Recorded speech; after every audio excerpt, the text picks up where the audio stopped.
The day Lulu walked away from our farm, Leo didn't chase after her. He just stood quietly at the edge of the field, watching her disappear into the trees. That was the moment I realized. Maybe Leo had known this day was coming all along.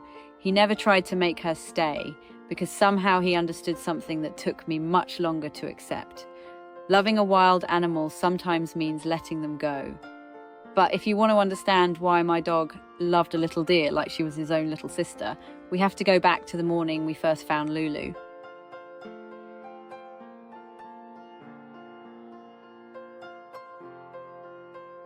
We live on a small organic farm surrounded by open fields and forests.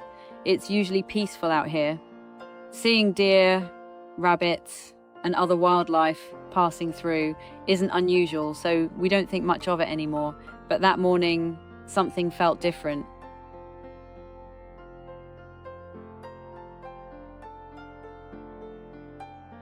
In the middle of our yard was a tiny brown shape lying perfectly still in the grass. At first, I honestly thought it was just a piece of old wood. Then it moved. That's when I realized it was a tiny fawn, completely alone.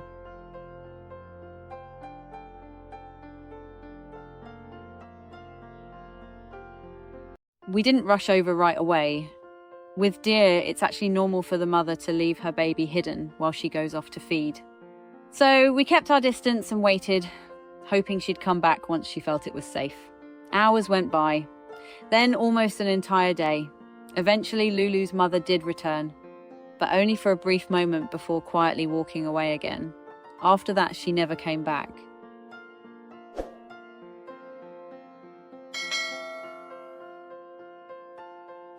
That's when we knew something was wrong.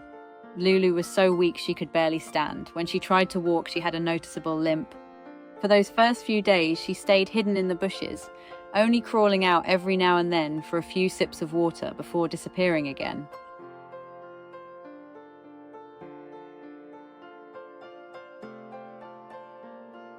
We really didn't want to interfere with nature too soon, but eventually, doing nothing no longer felt like the right thing to do, so we stepped in as carefully as we could. We made sure she had water, a little food, and quietly kept an eye on her without making her feel threatened. But the one who truly changed Lulu's life wasn't any of us. It was Leo.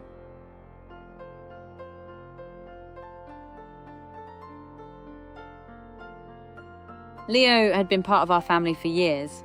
He's always been calm, patient, and the kind of dog who watches everything before making a move. The first time he saw Lulu, he didn't bark or run toward her. He simply walked over, one slow step at a time, while we held our breath, wondering what would happen next.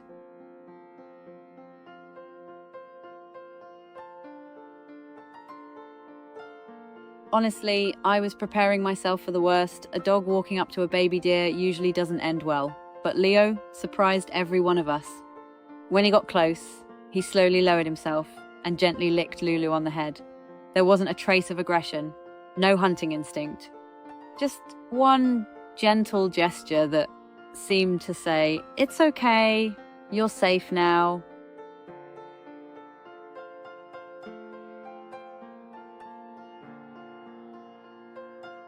And somehow, Lulu understood.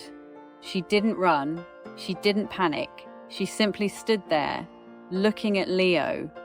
I truly believe that was the exact moment an incredible bond began between two animals that were never supposed to become family.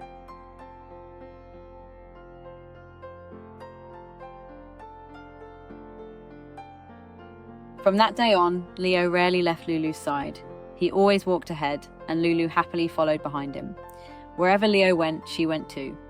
He showed her every corner of the farm, from the yard to the barns to the little trails around the fields, as if he were introducing her to her new home.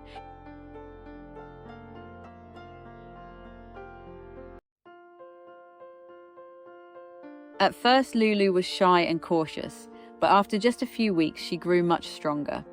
She started running, jumping, and chasing Leo every chance she got. Before long, that became their favorite game, and watching them together quickly became the best part of every day.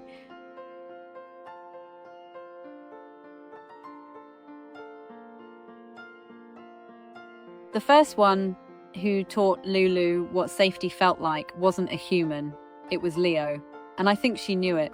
Whenever Leo laid down under a tree to rest, Lulu would quietly walk over and lie right beside him. They didn't have to do anything, just being close to each other seemed to be enough.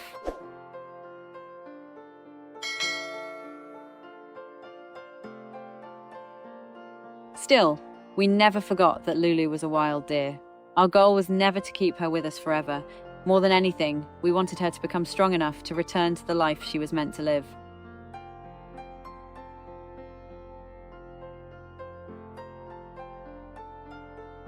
As time passed, Lulu started spending more and more time in the forest behind our farm.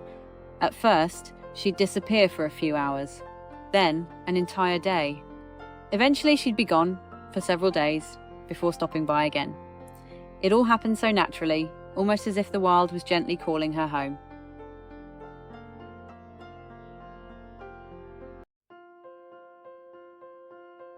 When hunting season arrived, we put a bright orange collar on Lulu so hunters could easily recognize her from a distance.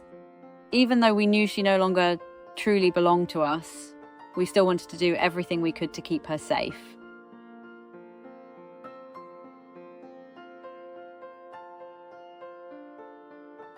Then, one day, it happened. Lulu quietly walked toward the forest without ever looking back. Leo didn't chase her. He didn't bark or try to stop her. He simply stood there, watching, until the little deer disappeared behind the trees. But that wasn't really goodbye. Every now and then, Lulu still comes back. Sometimes she'll stand quietly at the edge of the field for a few minutes. Other times she'll simply pass through like an old friend, stopping by. And somehow, Leo always notices her before anyone else does. He'll lift his head toward the woods, calmly walk over, and the two of them will spend a few quiet moments together before Lulu heads back to the wild where she belongs.